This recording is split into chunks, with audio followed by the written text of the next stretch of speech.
ဆိုတာနှမျိုးရှိတယ်လို့ပြောဘာလဲဆိုရင်အတွင်းရနဲ့အပြင်ရ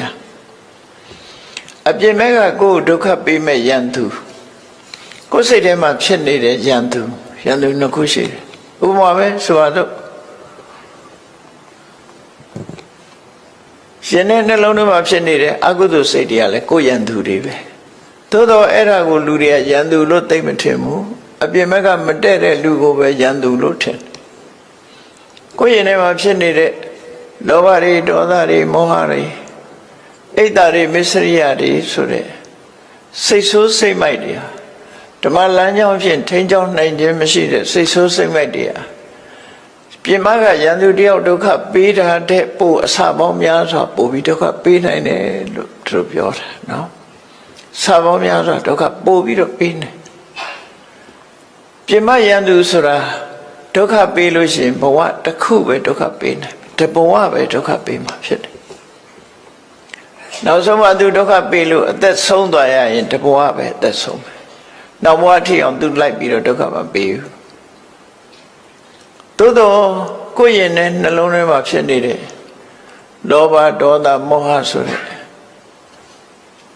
အကုသိုလ်စိတ်ဆိုးစိတ်မိုက်တွေဟာတော့လောဘနဲ့သိလောဘလွှမ်းမိုးတဲ့အခါမှာဒီဘဝကသေလိုက်တာနဲ့ပြိတ္တာဘုံပို့ပြလိုက်တယ်ဒေါသနဲ့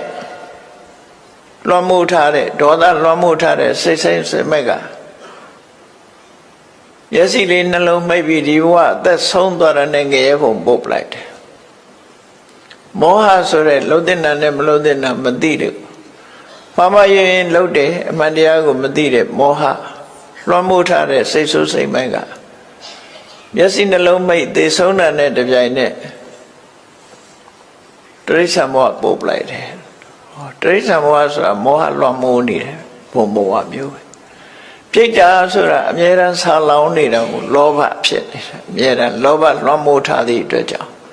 တက်တဲ့အငတ်ထားတဲ့ပုံစံမျိုးဖြစ်တယ်ပေါ့လောဘကြီးအောင်ဆိုပြီးတော့ဒုက္ခပေးထားတဲ့သဘောငရဲဘုံဆိုတာလုံးဝညှင်းဆဲနှိပ်စက်မှုကိုခံနေရတဲ့ဒေါသကြီးအောင်ဆိုပြီးဒေါသကနေပြီးတော့ဒေါသနဲ့အတူတဲ့ငရဲမီးတွေနှိပ်စက်မဲ့ငရဲထိန်နေဝိုင်းအောင်နေတဲ့နေရာဌာနတစ်ခုပို့ပလိုက်တာဖြစ်တယ်အဲ့တော့ယန္တုတယောက်လူဆိုးတယောက်ကဒုက္ခပေးထားတဲ့အစာပေါင်းများစွာကိုဒုက္ခပေးတာကိုခံလိုက်ရတယ်လို့သူတို့ပြောတယ်ဒီဘဝတည်းမကဘူးတန်တရားဘဝမြောက်များစွာဒုက္ခပေးခြင်းကိုခံရမယ်အဲ့တော့ရသော်ဗျာဟောတဲ့ဒီဒေသနာတော်လေးကရိုးရိုးရှင်းရှင်းလေးပဲနားမလည်စရာလည်းအကြောင်းရှိဘူး